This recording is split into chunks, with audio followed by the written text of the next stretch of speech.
Okay, example 3. Finding a specific term. Sometimes they don't want you to find the whole thing, and they don't want you to find just the first few. They want you to find a specific term. And it's actually less work. So that's good news. They want us to find the fourth term. So let's do that. Well, first of all, I'm going to just find out what the fourth term is. The first term is going to be an x to the 10th, right? The next one would be have an x to the 9th. Now I'm going to leave off the stuff about the negative 2 because I don't really care about that right now. I just want to find what the fourth term is going to be. So I'm going to keep going until I get to the fourth one. So there's the third term. And the fourth term will be an x to the 7th. So that right there is the one I really want to focus on. Okay? Now let's go ahead and just work just with that one. And I'll show you how we can do that.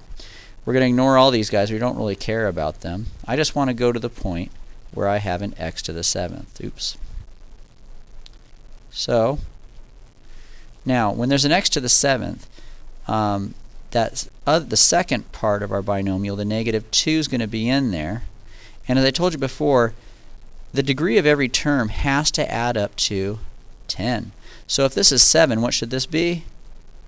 If you guessed 3, that's correct. Now we have the coefficient to worry about. The coefficient is going to be a combination of our total of 10. And can you figure out what we're trying to get it out of? 7. Remember, the combination is always a combination of the total with whatever exponent is on your x term there. So I'm going to put a 7 there. So let's go ahead and get out our calculator. We're going to do 10 with a combination of 7. And I'm getting 120. And negative 2 to the third power, notice how that's an odd power? Well, punch it in on your calculator. Now if you do use your calculator, by the way, be sure to put your negative 2 in parentheses, otherwise you won't get the same answer as me. In some cases. In this case you might actually. But negative 2 to the third power is going to come out to be a negative 8. It stays negative because the power is odd. Now we have to do one more step of multiplying the negative 8 with that 120. And we're getting negative 960 x to the 7th. So that would be the fourth term of this expansion. So sometimes they just want you to find a specific term. So just to review, how did I do that? Well, we all understood this part here, hopefully. It's just like all the other ones. The total is from here, the original exponent. The 7 is whatever exponent is on your x. And then we know what exponent has to be on the negative 2 term because it has to add up with the 7 to make 10.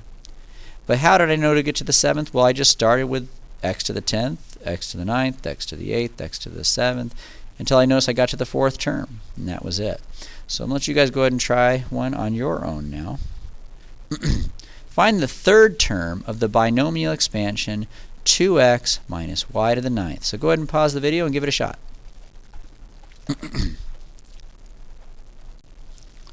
All right.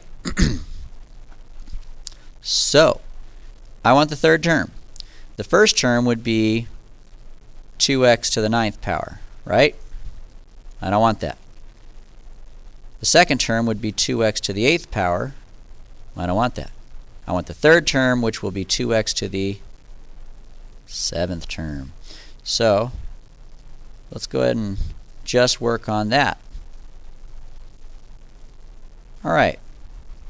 Now, the first element of the binomial is being raised to the 7th power. So what should the second term of that binomial be raised to? Hopefully, you're thinking 2. Why? Because 7 and 2 should add up to 9. Now we got to do our coefficient. The coefficient is always that value of the exponent, which in this case is 9. And then the one that goes here is always the one that's on your first term of your binomial, which in this case is 7. All right, let's go ahead and get out our calculator and do a combination of 9 and 7. And mine is telling me it's 36. Now 2x to the 7th power. I got to do 2 to the 7th power here first. That's 128. And then we have x to the 7th. y squared, negative y squared. Now, that's a negative 1, right? So that negative 1, if you square, it's going to become positive, and then so we have a positive 1y squared. So you can just put y squared. Likewise, if this was an odd exponent, then the negative would be preserved. We're almost there. We just have to do some multiplication now. We have to do 36 times 128, and we'll be all done. And I'm getting 4,608. And then we have x to the 7th, y squared.